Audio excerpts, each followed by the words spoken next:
देखें आज एक तो मेरी अपनी जो है दरखास्तें थी और भी हमारे रहनुमाओं की दरखास्तें थी और खान साहब की भी पटिशन उस हवाले से जो उनकी कागजात नामजदगी जो है वो मुस्तरद हुए थे, उस हवाले से हम आए हुए थे। अब बात यह है कि जो इतराजात लगाए गए हैं खान साहब की पटिशन को अगर ले लें मियाँ वाली के कि जनाब ये जो है इनको सजा याफ्ता है और इनकी कन्विक्शन बाकी है, तो अभी तक तो जो लाइफ टाइम डिस्क्वालिफिकेशन है वो नवाज शरीफ साहब की भी बाकी है। उनके अगर कागजात जो है एक्सेप्ट किए गए हैं तो खान साहब के क्यों रिजेक्ट किए गए?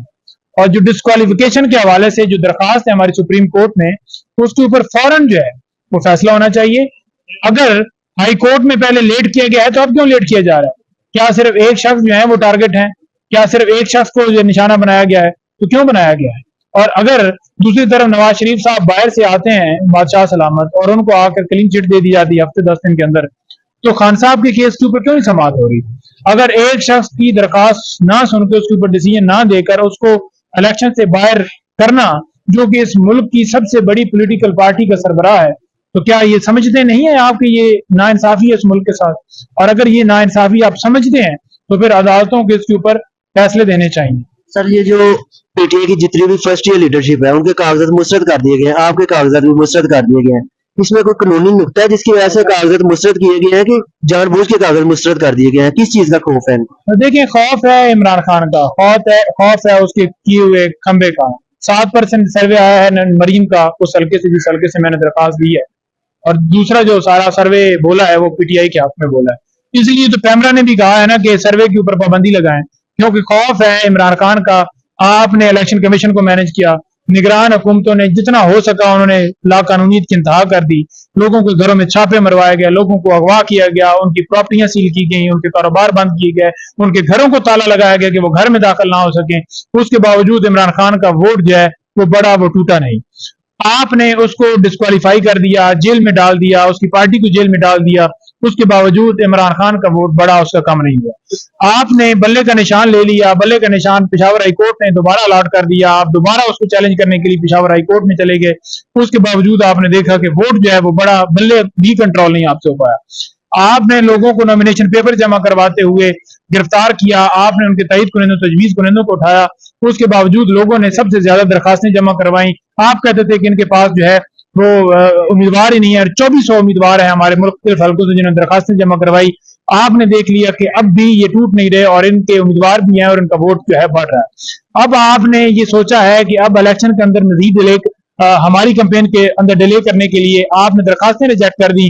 दरखास्तें रिजेक्ट की हैं तो अब कोर्ट में मामला है तो वो भी 10 तारीख तक आपने उनको स्पेस दिए कि 10 तारीख तक डिसाइड करें, ताकि ये लेट हो और वो जाकर हल्कों में कैंपेन करें।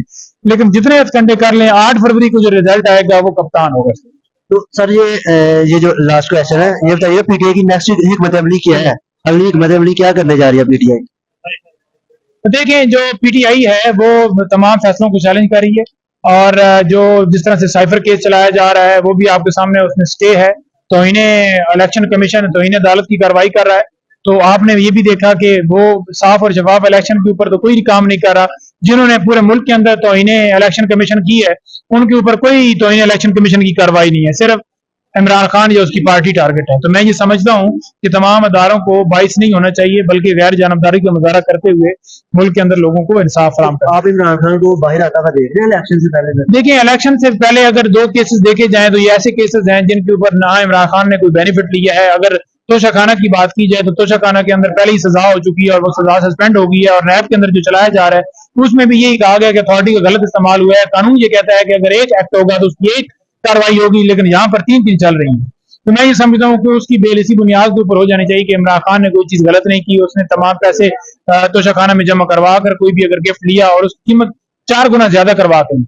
दूसरा रह गया नैब अलकादर ट्रस्ट केस, उसके अंदर भी यही सूरत हाल है कि जो पैसे थे वो सुप्रीम कोर्ट के अकाउंट में आए, इमरान खान के अकाउंट में नहीं आए, और सुप्रीम कोर्ट ने हुक्म दिया और वो हुकूमत को ट्रांसफर हो गया। अब जो अलकादर ट्रस्ट है वो ट्रस्ट है सिर्फ इसलिए खान साहब ने बनाया था कि एक इस्लामी तालीम हमारे बच्चे हासिल कर सकें, तो उसमें इमरान खान का क्या बेनिफिट है?